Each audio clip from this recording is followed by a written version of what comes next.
Good morning and welcome. It's a pleasure to meet you, and we believe you had a great Christmas, and the Lord is leading you towards an awesome new year. We don't know what it has for us, but we believe the Lord, who has been in charge in 2020, even though we have gone through a difficult situation, will be in charge in 2021. May the Lord be with you. I grew up in a farm, and one of the things that we used to do at the farm was to dehorn cattle. Why? Because if cattle have horns, they have a problem where they fight each other and they hate each other in the process. So we would remove those horns, and it would help that as they are penned inside the cattle pen, they would not harm each other that much. We are God's children, but as we live together in one cattle pen together, at times we as human beings need some dehorning, because we have the potential of becoming not only acidic to each other, but we also can go on to corrode each other and kill each other. Something is very problematic and also real. Very, very real. There are some things I want to tell you as I begin, which are a problem that need us to face boldly as children of God. You know, I'll tell you stories. That's how I'll do it. One instance, some years ago, I was told that in one Christian church, people were not allowed, Africans were not allowed to worship in that church. It was only for those with Caucasians. The whites were alone in that church. And it's not only one, but there are many. But I just pointed that one only as a representative of many. And people of color, as they say it in other parts of the world, or black people, would not be allowed to enter that church. And the worshippers in that church were kind enough when they would see an African brother or sister coming to join them, they would quickly rush to him or her, smile at him or her, and gently speak to him or her. Hi, it's nice to see you, welcome. But you know, realize you might not be very comfortable being with us in this church. So can we take you elsewhere where you can have a great day? And they don't give you time to respond. As they are speaking to you, they are grabbing you by the hand, leading you pretentiously gentle to a place to a car, take on so-and-so's car, so that they take you to another church where you would be more comfortable in courts. And these are people who were singing, "We are marching to Zion." Deacon so-and-so would quickly drive back, come join others, and they sing with passion, "Rescue the perishing, care for the dying." But it's not the only story. If I had that one alone, it would be something, we would say, something out of the reality, something which is not representative of what is happening. But I've had many stories, thousands of them. I'll just give you a few of them. I read some years ago that during the genocide in Rwanda, Christians were killing each other. And they killed each other, and bishops of the church, leaders of the church, pastors were leading in the killing. You can go and Google that and read about how things were happening. There were many places where pastors were involved. You have several of these churches. Mukonero Hospital, read about it in Rwanda, where men of God, great leaders of the church, lovers of God, were involved in killing other Christians. Why? Because these had a crime. And what was their crime? Their crime was being born Tutsi or being moderately Hutu, not really accepting to kill others. That was their crime. Why were you born Tutsi? Or why are you not killing Tutsi if you are a true Muhutu? And they killed. And I'm told that safer places to go to were mosques. Those who ran to mosques were much safer because Muslim brothers would fight for them. They would not dare have anybody kill a person who had run to the mosque for refuge. They said, no, it can't happen. Whether he's Hutu or not, if he has entered the mosque, we will fight to make sure that this person is not killed.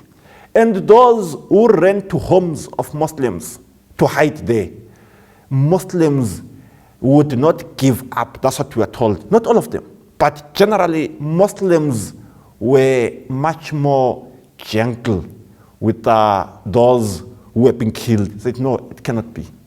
This is wrong. It cannot happen. And you say, if that was the only story, I would end there. I would say, no, it's not an issue. But even apartheid, it existed in the church before it was legalized, before it was made a government practice, which was having some statutory support. It first existed in the church. It was practiced in the church. Actually, even after apartheid fell, it remained in the church. We still have what is known as ecclesiastical apartheid, where Christians are not comfortable worshiping with each other. Why? Because this one is not fully human, or this one is not like myself. Therefore, I cannot worship with a person who is not like myself. If there could be another heaven where only people of my color can go, I would be more comfortable with that heaven. It's much better heaven. If there is such a heaven, if some people were to vote and say, which heaven do you want to go to? You want to go to a heaven where there are only people of your color, or a heaven where all people come together as God's children? There are people who would be courageous enough to say, I want to go to a heaven where only people of my color will be found. It's not only that. Many of these things that have happened, said, where Christians have been killing each other, doing horrible things on each other. You have these even during the Holocaust. The Holocaust, the killing of the Jews, it had theological support. Some profound theologians, professors of theology, gave support to the Holocaust. The killing of the Jews. These Jews need to die. Why? Because they invited this curse upon themselves. Therefore, what they are getting is what they invited upon themselves. Let them die. They deserve to die. Said, there is a crisis, a very big crisis. Yes, we have prayer warriors, but we have prayer warriors at times, prayer warriors who hate other people, hate other tribes, hate other ethnic groups, hate other races. Yes, we have vegetarians, great, and that is a right message. But we have vegetarians who are full of hate, who are full of spite, who hate other people with passion, great passion. They hate them. When they see other tribes or they see other races, something just wells up within them. Who are these people? They need to die. Yes, we have people who dress well, dress very neat, particular about their dressing. But as they are neatly dressed, there is hatred covered within that neat dressing. Yes, we have great teachers, people who can read the Bible, who can articulate theology so eloquently, but with hatred in themselves, hating with such passion, with such venom. If they were to get a place secretly to kill other people for not being like them, they would do it. They would do that. They would do that, unashamedly do that. We have a crisis. We have tribalism. We have racism. We have every kind of hatred, men hating men. We have this example in the Bible, in the book of Numbers. Numbers chapter 12. We are given an account, the account of Miriam and Aaron, who stood up against Moses. They said, Moses cannot lead us. God has not only spoken through Moses, verses 1 and verse 2, I'm reading verse 2. Has the Lord indeed spoken only through Moses? Has he not spoken through us also? And he heard it. God heard it, and he was displeased with them. And what was the reason? The reason is supplied in verse 1. Moses had married a Cushite woman. His wife was Cushite. She was a black woman. And for this reason, her pigmentation was disqualifying her from having the privilege of marrying the leader. And it became the basis for Miriam and Aaron to say Moses does not qualify to lead. Why? Because he has married a Cushite. That woman is black. Because she is black, he cannot lead us. Say something very funny with racism. It has an angle which is known as pigmentocracy. If you are of the same race, but the other is dark and the other is lighter, the one who is lighter is given some preferential treatment. You may both be Arabs, both of you Arabs, but the Arab who is white thinks he is superior to the Arab who is black. Why? What is it that makes you better? My skin, it has some ability to make me think.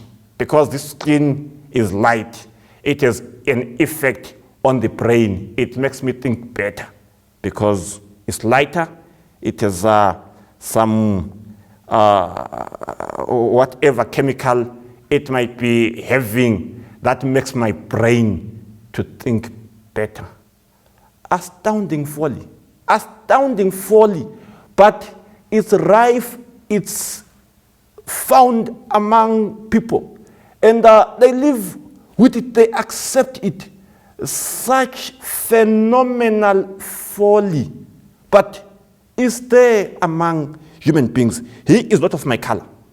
Therefore, he must be stupid. He is not of my color. Therefore, he must be mentally retarded. Ethnocentrism, it has multiple reasons why people practice it. One of the reasons that people use to justify ethnocentrism is illegitimization. It does not belong to my country, this one. He is not of my country. This country belongs to me alone. You have that one, that example in Genesis chapter 19 verse 9. People of Sodom come to Lot and they say, we want to rape these people.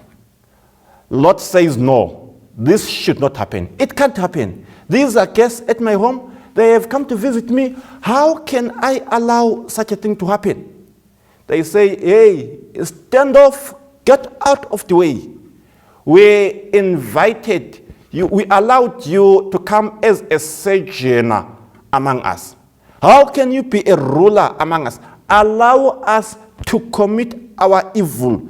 You are not qualified to say anything. Why? Because you are a stranger, you are a foreigner. But Lot dwelt in Sodom. His investment was in Sodom. He belonged to Sodom. But they said, no, you can't. You are not one of us. You are a stranger here. Therefore, allow us to do whatever we want, to commit anything that you want. You are a half citizen. We have many of these practices among the people of God in many societies. You go to many places around where you hear people saying, it's okay, these ones are not fully national. They are not fully national. These ones are Tutsis. They are not fully Rwandese. They came from somewhere around Ethiopia or Somalia. These are not fully Rwandese.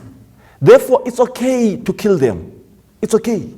Because these are not Rwandese exactly. These are not Bantus. They are not our people. They don't belong to us.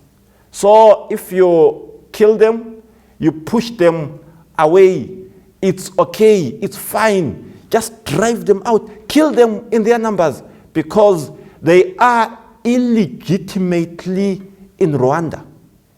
Put them on the river, put them in the Kagera, it will wash them back into the Nile and they go back to where they came from. Just put them there, they will go back.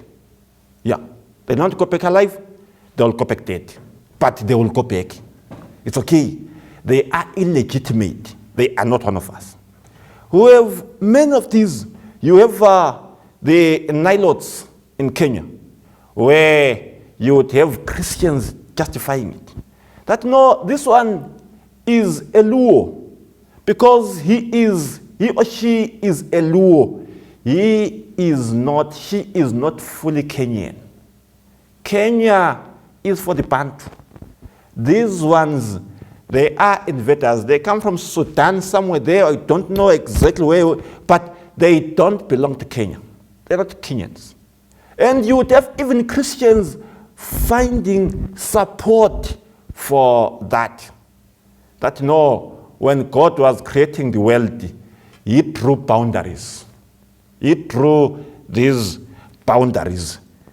He created a Zimbabwe and said, Zimbabwe is only for this group and no other. Kenya is only for this group and no other. Illegitimization. These are illegitimately here. And therefore, killing them or doing anything to them, it's okay, it's fine. Because these are not. Then the second, which stems from the same, is with illegitimization, you have a dehumanization. He or she is not fully human. This is a grasshopper. This is a cockroach. This one needs to be sprayed. You need to spray some cockroaches. When they are there, you see cockroaches developing in your home, spray them, destroy them. You need to reduce them. Otherwise, your home may be infested with cockroaches. And you have that case with Goliath, where he says, why do you dare send a dog to me? That one I am fighting is not fully human. I am fighting a dog. Therefore, when I kill a dog, it's not an issue. It's not a problem. I am not fighting a human being. I'm fighting a dog. Illegitimization, dehumanization. And it comes in many, many forms. And one of those, also the third one, is overgeneralization, where you are wronged with one person, by one person, and you want to use that sample as a basis for judging many other samples. I was wronged by one black person. I was wronged by one white person. Therefore, all white people are devils. I hate white people. Why?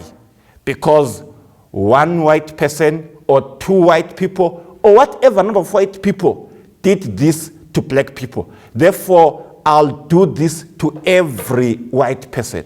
Overgeneralization. Why? I'll do this.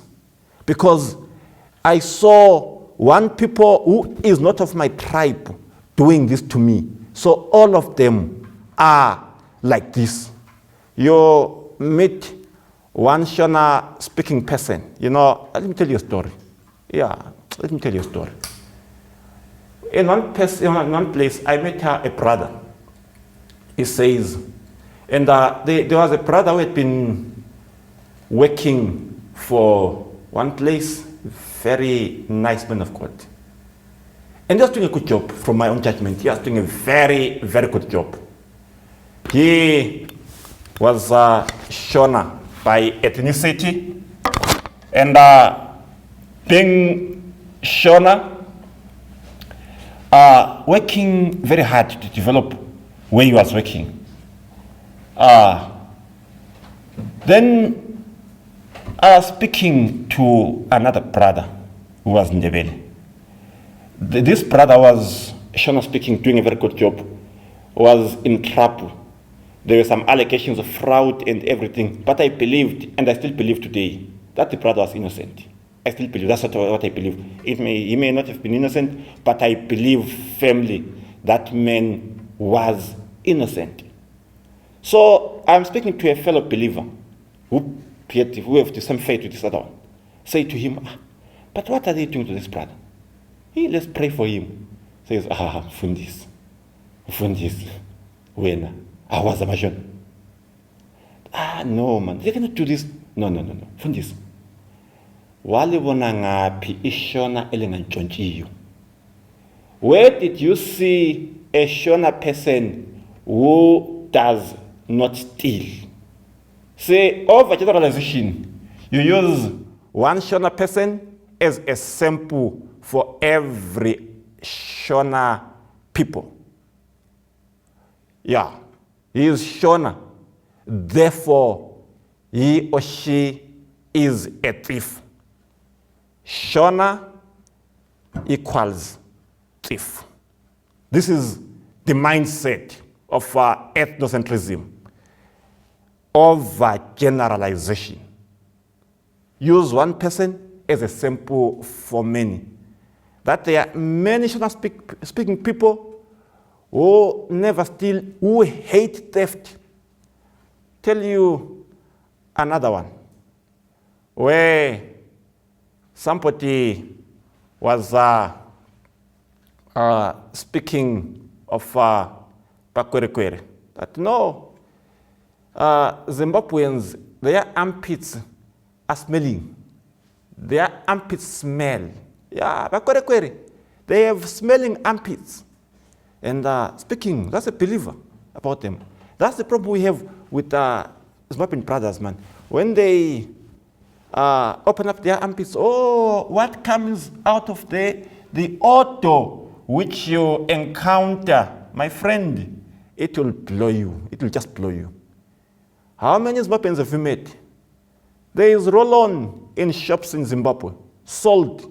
And Zimbabweans buy that roll-on, expensive roll-on. How can you use an example of a few or one Zimbabwean to be a basis for judging every Zimbabwean?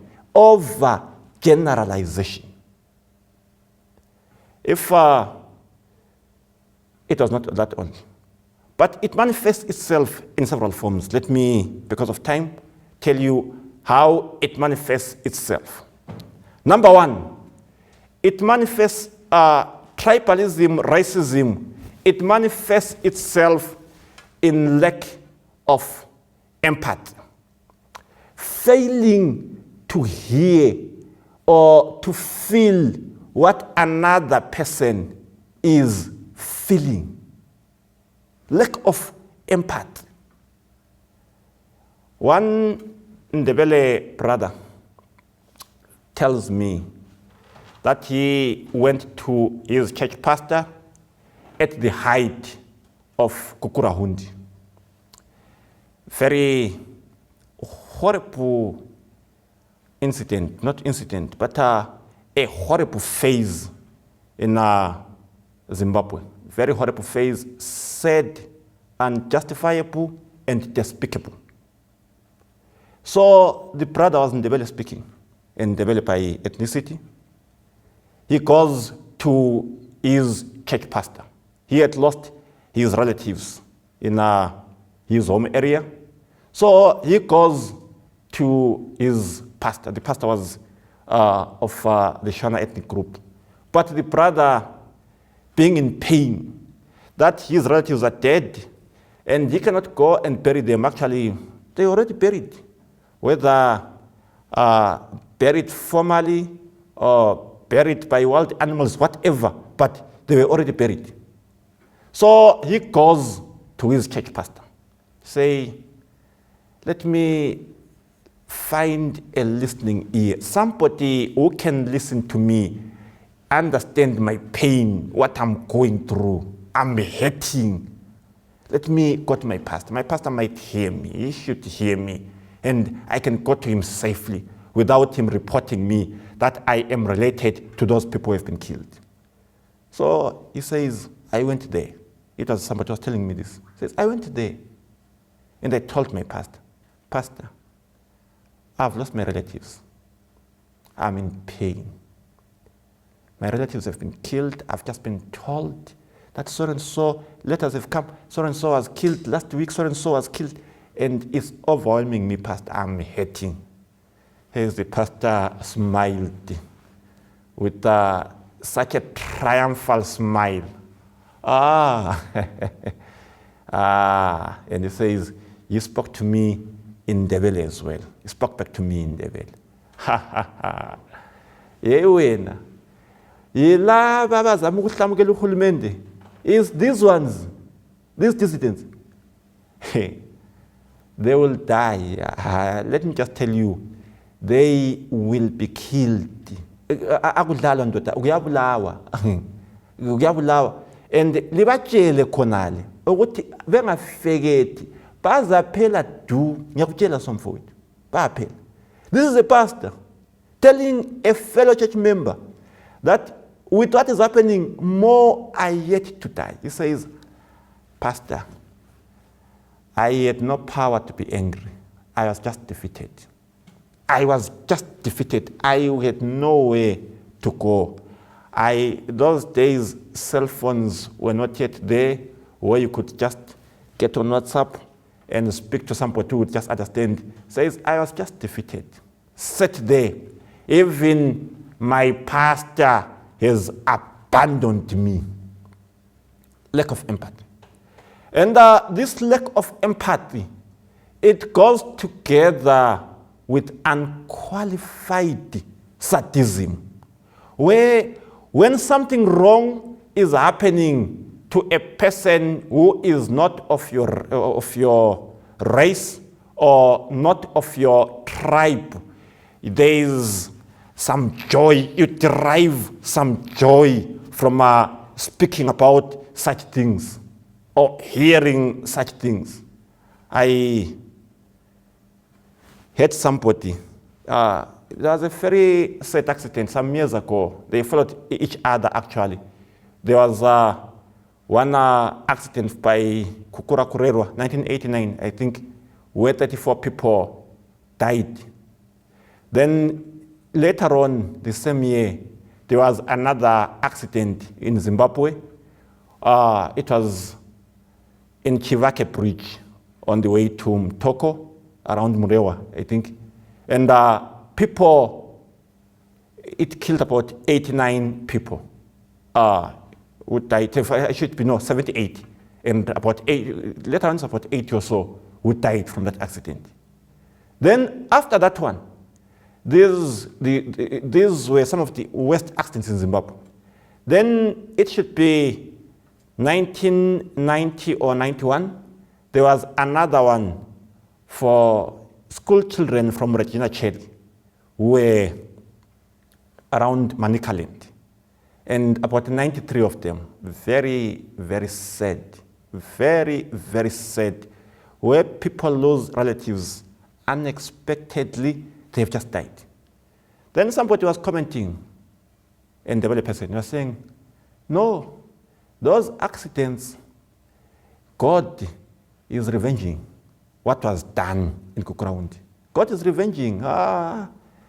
This one who stays in heaven, he has his way of beating up people who misbehave.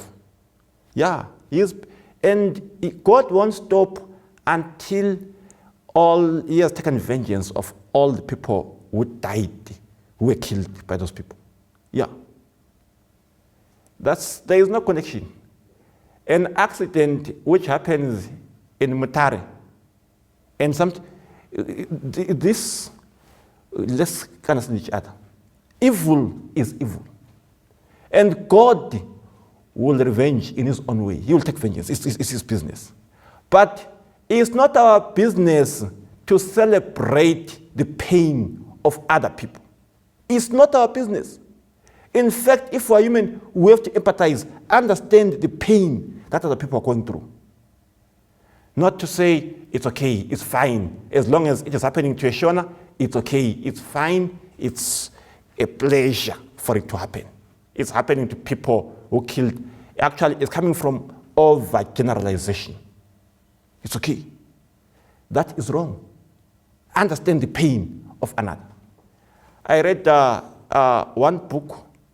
I forget what it's no, actually I read it's Chishona Chamandiriri. And there is a story which is there. It's entitled Manyunyu Permission. And in that story, they give a story of a newcomer at a mission school. And the newcomer is Ndebele speaking. And he is being beaten. And he is responding in Ndebele. And he is being beaten for being a newcomer. But what is being subtly said here in this book is it's okay to beat Ndebele. It's fine to beat Ndebele as long as he is Ndebele. It's not that bad. It's okay. It's fine. to Peter Ndebele. And that mindset is driven through us from our childhood. We have many derogatory terms for people who are not of our ethnic group. The whites have their own derogatory terms, kafir, kafir, kefa. They have many other terms to nigger, to refer to a black person. We also have, as Africans, terms to refer to white people. Yeah, this one, mabunu, these monkeys, etc., many, these albinos, etc. And also, as ethnic groups, we have ways of referring to others who are not of our ethnic group. It has been drilled into us. Sin. We have been nurtured in sin, nurtured to hate. Hate people who are not of our ethnic group. It has been always. Yeah. There are Ndebele terms which we use when we refer to Shona people. There are Shona terms that we use when we refer to Ndebele people. This is across Africa, it's across the world. It does not become right because everyone is doing it. It still remains wrong. And we need heroes, as I come to a close of my message. We need heroes. We need men of courage who will not necessarily solve tribalism or racism. It will always be there because we are told in the Bible, nation shall rise against nation. It won't end, no. But we need men of courage, men we will say, I and my house, I'll do what is right. Even when everybody does what is wrong, I will do what is right. Even when nobody does what is right. You see, we need heroes. Heroes, number one, they make individual decisions. Joshua 24 verse 15, he says, choose ye today whom you shall worship. But as for me and my house, I. Choose ye today. If you will be racist, it's okay, go ahead. If you will be tribalist, it's okay, go ahead. But as for me alone, I will not. We need people who will have that courage, who will be bold enough to say, wrong is wrong, even if it has a lot of support in my own ethnic group.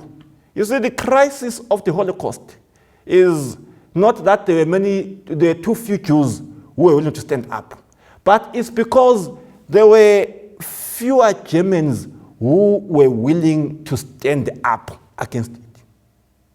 We need people of courage who say wrong is wrong. Individual decision. Number two, we need people who will make painful decisions. People who are willing to say, I will do it. After doing it, something will happen which is painful to me. Men like Daniel, men like Shadrach, Meshach, and Abednego will be thrown into a fiery furnace and say, even if God does not save us, we will not do what is wrong. We need such people. Yes, we need more people who behave like the Hutu motorists, who say killing a Tutsi is wrong. I, as a Hutu, I'll stand against it. It's wrong. Doing something wrong to a Shona person, I stand against you, my fellow Ndebele people. If you are saying, let's stand together to do what is wrong to a Shona person, I stand against you. Doing something wrong to a Luo, I say to my fellow Kikuyus, I say to my fellow people, this cannot happen. Doing wrong to a Kikuyu, I, as a Luo, I stand against you. I'll be unpopular. You see, when you make a right decision, you will become unpopular. They will hate you. But heroes make painful decisions. We need today people who are daring to be Daniels, daring to be Shadrach, Meshach, and Abednego, who will stand and say, here I stand, so help me God. Racism is wrong, it's evil. Tribalism is wrong, it's evil. Every other form of evil is wrong, is evil. Is there a Daniel among us? Is there a Shadrach, Meshach, and Abednego who will lose a lot, but it needs to be done? Somebody says it's wrong, and we need Daniels to stand against it. May the Lord be with us this morning as we stand like Daniels. Thank you so much.